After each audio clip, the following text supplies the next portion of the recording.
பாலாடை நிறைய சேர்ந்துருச்சுங்க. இது வரைக்கும் நம்ம எடுத்து வச்சுட்டே வந்த பாலாடை, அதை வச்சு நம்ம வந்து சுத்தமான நெய் வந்து வீட்டிலேயே காய்ச்சணும் நேற்றுக்கு. ஸோ அது எப்படின்றத நம்ம பார்க்கலாம் வாங்க.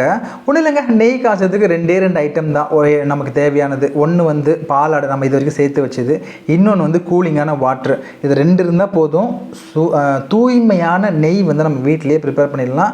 நம்ம வெளியில் வாங்க வேண்டிய வேலையும் மிச்சம். இன்றைக்கி நெய்யோட விலை பார்த்திங்கன்னா கிட்டத்தட்ட வந்து 1/2 லிட்டர் 500 ரூபா, 1 லிட்டர் 1000 ரூபா வரைக்குமெல்லாம் விற்கிறாங்க.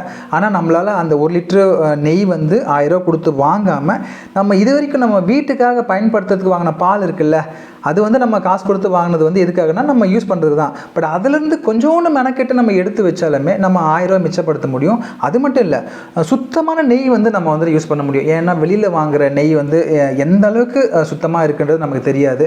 சிலர் வந்து ரொம்ப பியூர் கீன்னு சொல்லுவாங்க, ரேட் அதிகமாக இருக்கும். சில இடத்துல நெய் வந்து கம்மியாக இருக்கும், ஆனால் ரேட்டும் அந்த கம்மியாக இருக்குன்னு சொல்லிட்டு நம்ம போனோம்னா அதோடைய குவாலிட்டியும் கண்டிப்பாக நமக்கு டவுட்டு தான் வச்சுங்களேன். பட் இந்த மாதிரியெல்லாம் சிக்கல் இருக்குது இன்றைக்கி வெளியுலகத்தில். இதெல்லாம் நம்ம தவிர்த்துக்கணுன்னா நமக்கு இந்த மாதிரி பாலாடை எடுத்து வச்சு நம்ம அதுலேருந்து நெய் வந்து வீட்டிலே காய்ச்சிக்கலாம்.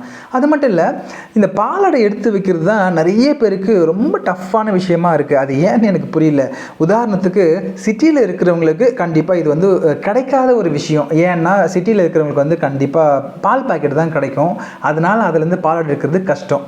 ஏன்னா ஆல்ரெடி ஒரு முறை வந்து அந்த பேக்கெட் ரெடி பண்ணும்போதே பால் வந்து லைட்டாக சூடு பண்ணிவிட்டு கம்பெனிங்களில் அதுக்கப்புறம் தான் அவங்க பேக்கெட் பண்ணுறாங்க.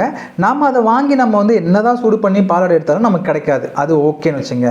ஆனால் இன்றைக்கி நம்ம கிராமப்புறங்கள்லையும் இருக்கட்டும், இல்லை வந்து சின்ன சின்ன டவுனாக இருக்கட்டும், அங்கே எல்லாமே லோக்கல் பால் வந்து ஈஸியாக கிடைக்குதுங்க. கிராமத்தில் இருக்கிறவங்களுக்கு சொல்ல வேண்டியதே இல்லை. சில கிராமத்தில் அதிகமாக மாடு வச்சுருக்கிறவங்க அவங்க வந்து பக்கத்தில் இருக்கிற டவுனுக்கு போயிட்டு லோக்கலில் வந்து பால் ஊற்றிட்டு வராங்க. ஆனால் இப்போ நம்ம ஒரு எக்ஸாம்பிளுக்கு எடுத்துக்கலாம். ஒரு கிராமத்தில் வந்து ஒரு 500 வீடுன்னு வச்சுங்களேன். அந்த 500 வீடுமே கண்டிப்பாக லோக்கல் பால் தான் யூஸ் பண்ணுவாங்க. அதில் 10-20 வீடு வந்து மாடுலாம் வச்சுருப்பாங்க, அவங்களே கறந்து எடுத்துப்பாங்க. ஆனால் அந்த 500 பேருமே கரெக்டாக டெய்லியும் பாலாடை எடுத்து வைக்கிறான்னு கேட்டிங்கன்னா கண்டிப்பாக இல்லை. அதில் ஒரு 10 பேர் பாலாடை எடுத்து வச்சாலுமே பெரிய விஷயமா தோணுது. ஏன்னு தெரியல, நம்மளை சுற்றி இருக்கிற விஷயத்தை அவங்க வந்து சரியாக பயன்படுத்திக்கலன்றது எனக்கு ஒரு சின்ன ஆதங்கம் இருக்குங்க. அதுக்காக தான் நான் இவ்வளோ தூரம் புலம்பிட்டு இருக்கேன். அந்த 500 பேருமே கிராமத்தில் இருக்கிறவங்க கண்டிப்பாக பாலாடை எடுத்து வைக்கணும். அவங்களுக்கு தேவையான அந்த பாலாடிலிருந்து என்ன சொல்கிறது, தூய்மையான வெண்ணெய் எடுத்துக்கிறதோ, இல்லை அதிலிருந்து நம்ம வந்து நெய் காய்ச்சறதோ, இல்லை அதிலிருந்து வந்து பன்னீர் போடுறதோ, இந்த மாதிரி எவ்வளோ விஷயம் இருக்குது. ஒன்றுமே இல்லை, கொஞ்சம் நம்ம வந்து மெனக்கெட்டு நம்ம பாலாடை எடுத்தாலுமே. ஆனால் அதை பண்ண மாட்டேன்றாங்க.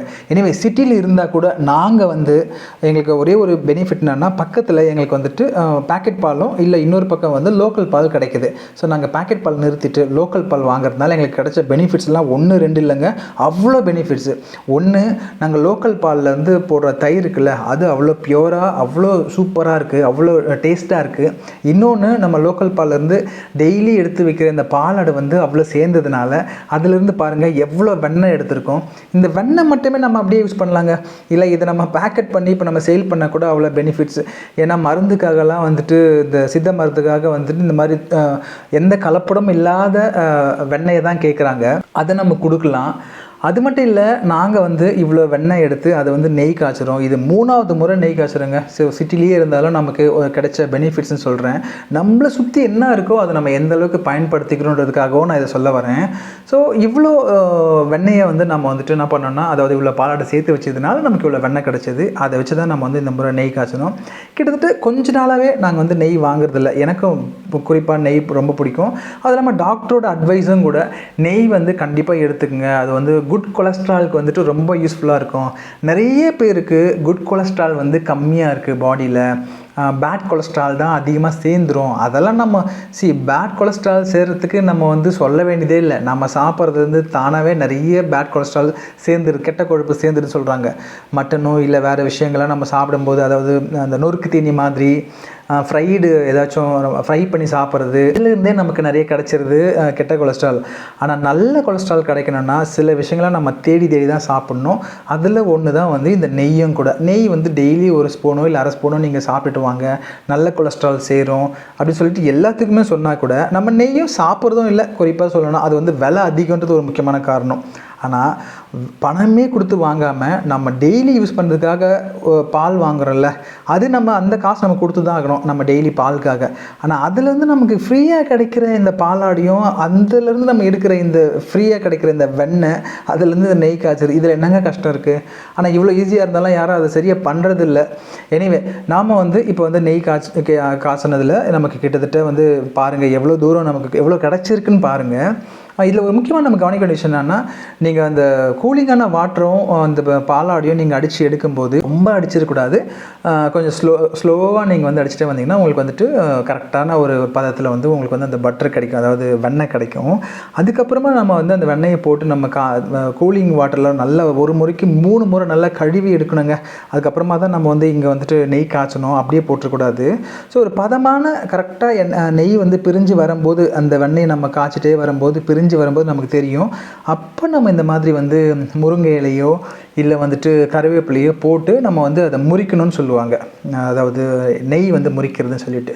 ஸோ இப்போ நம்ம அது கொஞ்சம் லைட்டாக ரொம்ப அடி பிடிக்காமல், என்ன ஒன்று இதுக்கு வந்து ஒரு 1/2 hour ஆச்சும் நம்ம வந்து பக்கத்துலேயே நின்று கிண்டிகிட்டே இருக்கணும், இல்லைனா ரொம்ப அடி பிடிச்சிரும். ஸோ அதனால் நம்ம அப்படியே எடுத்து வச்சுட்டோம். அடுத்த நாள் வந்துட்டு கூலிங்லாம் போன பிறகு நம்ம இன்னும் என்ன பண்ணுறோன்னா, எவ்வளோ வந்திருக்குன்னு சொல்லிட்டு ஸ்டோர் பண்ணுறதுக்காக கண்ணாடி பாட்டில் வந்து யூஸ் பண்ணோம். கிட்டத்தட்ட இது வந்து ஒரு 1.5 லிட்டர் கிட்ட வர ஒரு பாட்டிலுங்க.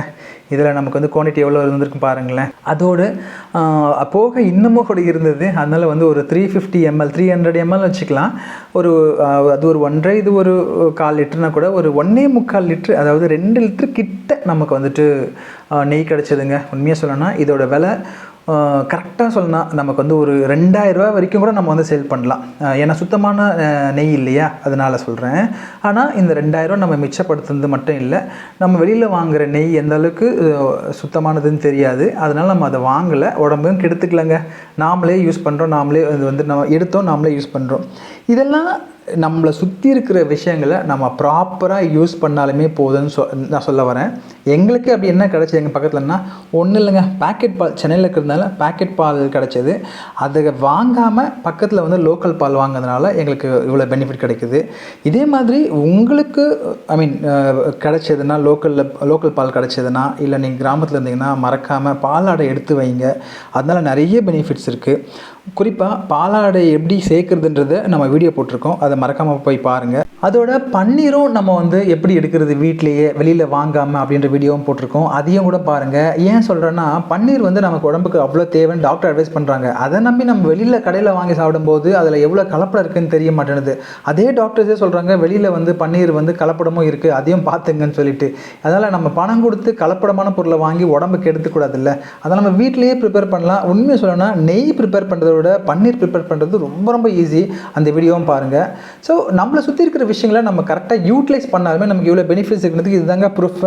ஸோ உங்களுக்கு இந்த வீடியோ பிடிச்சிருக்குன்னு நான் நம்புகிறேன். நம்ம வீடியோக்கு லைக் பண்ணிவிட்டு நம்ம சேனலோட தொடர்ந்து இருக்கணும்னு சொல்லிட்டு அன்பை கேட்டுக்கிறேன். மறக்காமல் நீங்கள் வந்துட்டு இந்த நம்ம சேனலை வந்துட்டு சப்ஸ்கிரைப் பண்ணி வைங்க. யாருக்காவது அனுப்பணுன்னா நீங்கள் அப்படியே ஷேர் பட்டன் தட்டி விடுங்க. தேங்க்யூ.